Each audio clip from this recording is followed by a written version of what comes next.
Well, joining us now is Dr. Julian Periard. He's a research scientist at the Aspetar Sports Medicine Hospital here in Doha, also a former international triathlete. Julian, you've done a lot of research into the impact heat and humidity can have on performance.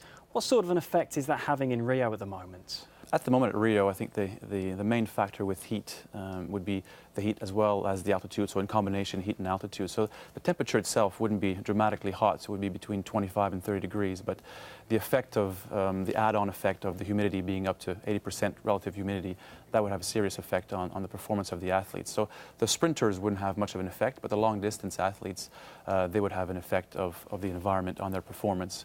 And this is obviously going to have an impact on the endurance events, things like cycling and the marathon running. So what are the guys and girls doing before they get to Rio to prepare for this? Well, probably the most important thing they can do is to heat acclimatize. So is to go into a hot environment for maybe an hour and a half per day, 10 to 14 days, maybe a month or so, a month or a few weeks before the Olympics, just to get acclimatized to the hot environment. And what that does is it brings about certain adaptations that improves their performance in the heat. So they start sweating earlier, which is a good thing because they can start losing heat more quickly. Their core temperature is thus decreased, which also has an effect to reduce the overall cardiovascular strain on the body. So it helps their performance overall to perform better in the heat. And what can be done on race day itself to deal with the conditions? Well, there's a number of things. One thing is having a proper hydration a hydration regimen. So an individualized hydration regimen is important. So it's difficult to give blanket recommendations to everybody. So these athletes at this level, they should know how much they sweat, how much salt or sodium they lose in their sweat. Therefore, they're able to kind of replenish that during competition. Another thing they can do is also to pre-cool before an event. So they can wear an ice vest, for example, when warming up. They can drink ice slurries to cool their kind of core temperature before they start exercising. So those are kind of things that they can do prior to competition, as well as during competitions they can have cold drinks as well. And just finally, you were telling me about some interesting ways of getting some ice onto the body sort of during a race. So what sort of tactics do athletes employ? Yeah, well, some of the cyclists use women's pantyhose, so they put ice in that, and as you know, they have team cars, so a domestique or someone who's not an important rider goes back to the car, grabs kind of some of these pantyhose and distributes it to his teammates. So they put that on their neck, and it kind of gives them a bit of neck cooling. It doesn't have a dramatic effect into cooling the body, but it definitely has an effect into making them feel better. So if you feel better, you may perform a little better as well. We'll keep an eye out for that. Dr. Julian Periard from the Aspetar Sports Medicine Hospital in Doha. Thanks so much for your time. Thank you. Thank you for having me. Well, when it comes to fueling the energy of Olympic athletes, the right diet and nutrition plays a key role in determining who gets a medal and who goes home empty-handed. But there's a bit more to it than simply counting calories. Joining us is the head of sports nutrition at Aspetar and Aspire Sports Academy, Daniel Kings. Daniel, thank you very much for joining us. First of all, we have 28 different sports at the Olympics.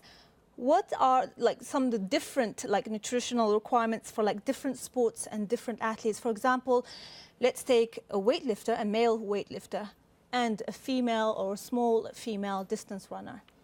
Well, you're right. The demands are very different between those two athletes. Let's take the gymnast first. They have high nutritional requirements, but very limited calories we can feed. So we have to get the maximum amount of nutrition with very little in some cases.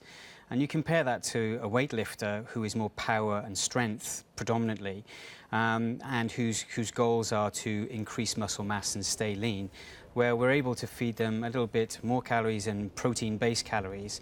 So it's kind of easier to feed the weightlifter really than it is to feed the gymnast. However, they're both kind of constrained with their body types and total body weights for their sports. So there can be challenges around competition time with those. How controlled are the athletes' diet?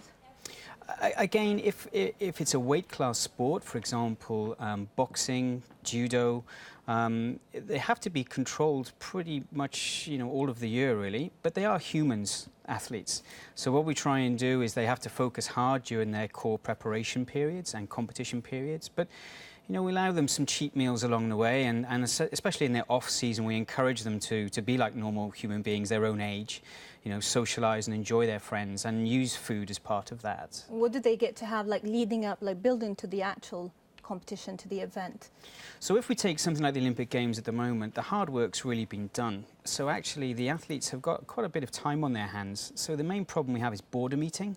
And we find the same in the village as well when the athletes go in. So really it's a case of trying to be quite strict. And although they may still feel a bit sore after their training, the energy demands and the whole sort of physiological demands of their training is so different. So it's about educating the athletes to control their eating, control their portion sizes, and be pretty disciplined to make sure they don't undo all the gains they've been working so hard for, a couple of weeks out from a competition. Okay, so we spoke about the nutrition's role in their performance. Now let's talk about injury. Like, how do they prevent, do they heal injuries? Sure. Injuries are a really interesting and developing area with nutrition. Something at Aspetar we really sort of specialise in. What injury does, it finds out people who aren't very good with their diets very quickly. When somebody gets injured, especially if it's a long-term injury, they lose a lot of their muscle mass very quickly, and that can be up to sort of 5 kilos in some people, over the course of about 4 weeks, which is a lot for an athlete to lose. So what we know is that certain nutrients in the diet, things like sort of key proteins, they really do help support muscle mass in the early stages of injury, but we also take a real food-first approach, and we try and increase the amounts of fruits and vegetables in the athlete's diet and reboot their mindset around those foods, because we know they have a real positive effect on injury, healing and rehabilitation. Daniel Kings, the head of the sports nutrition at Aspetar and Aspire Academy, thank you very much for that. Thank you.